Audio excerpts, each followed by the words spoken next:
nous avons un reportage rare à partager avec vous. Exceptionnellement, nous avons pu suivre ces militaires qui s'infiltrent derrière les lignes ennemies. Vous allez voir qu'ils peuvent s'enterrer dans des trous très petits et y rester parfois plus d'une semaine. Esther Lefebvre, Maud Gatineau et Xavier Boucher. Dans l'art du camouflage, ce sont des maîtres. Vous ne les voyez pas, c'est normal. Ce sont eux qui vous observent. Des hommes de l'ombre que nous rencontrons lors d'un exercice en Alsace. Donc pour rappel, on part bien pour 6 jours. Donc vous prenez tous 6 rations plus une de secours. Le minimum vital pour accomplir leur mission en autonomie totale. Râteau-feuille, mis aussi, donc pour découper les arbres, les branches, etc. Donc bien sûr, on va retrouver l'armement indispensable. Ça s'appelle une guilise. Du coup, il y a plusieurs modèles et ça permet de casser les formes une fois dans la nature. Pour s'infiltrer en territoire ennemi, en toute discrétion, chaque objet a sa place. Sécateur, couteau, je le mets dans la poche, la petite poche à gauche. La nuit, étant donné qu'on voit rien, on utilise énormément le toucher et on reconnaît la forme de chaque objet. Guillaume, le chef de patrouille, leur présente l'itinéraire. On franchira les Vosges, puis on s'infiltrera donc toujours en gardant la direction ouest. Leur trajet, leur position, tout doit être mémorisé. La carte qu'ils emmènent est vierge. Si on se retrouve capturé par l'ennemi, il ne pourra pas récupérer d'informations sur cette carte. À la nuit tombée, ils se mettent en route vers leur cible. Un aéroport qu'ils devront surveiller pour comprendre son utilité pour l'ennemi. Du coup, on arrive à la zone où on va se camoufler. Au plus près de la ligne de front, passage en mode furtif. Là, on enlève du coup les rétros, qui sont l'un des plus gros facteurs d'éclat, de lumière.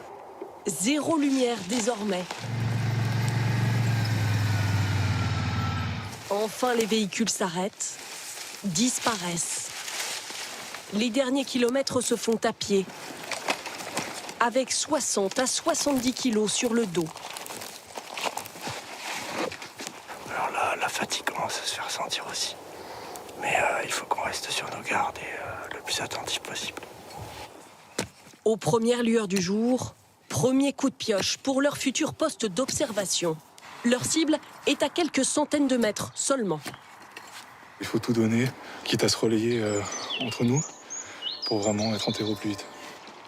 Comment construisent-ils leur cache? Nous n'en dirons pas plus à leur demande.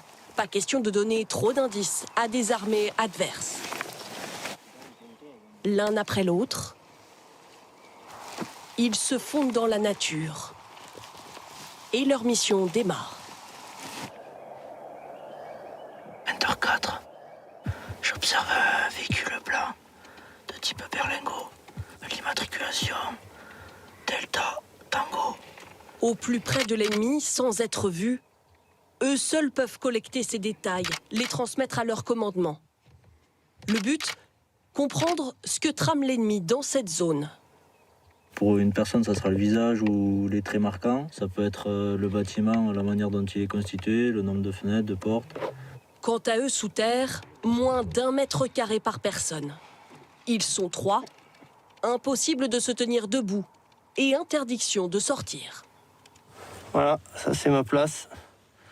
Je peux enfin commencer à me reposer et on va commencer à tourner comme ça pendant 6 jours. Au même moment, à une centaine de kilomètres de là, une autre équipe en est à son 9e et dernier jour, terrée sous une bâche. Vous avez hâte? Disons qu'on a le sentiment de la mission accomplie, donc maintenant qu'on a fait ce qu'on nous avait demandé, en effet, on est content de rentrer. Discrètement, comme sur tous les théâtres de guerre, Faire un dernier tour, voir si on n'a rien oublié. ils effacent toute trace de leur passage et s'évanouissent dans la verdure sans avoir tiré un seul coup de feu. Eh oui, un impressionnant savoir-faire, je vous le disais. Ces militaires du 2e régiment de hussards seront parmi les 6500 soldats qui défileront dans 8 jours. Nous vous préparons une grande édition.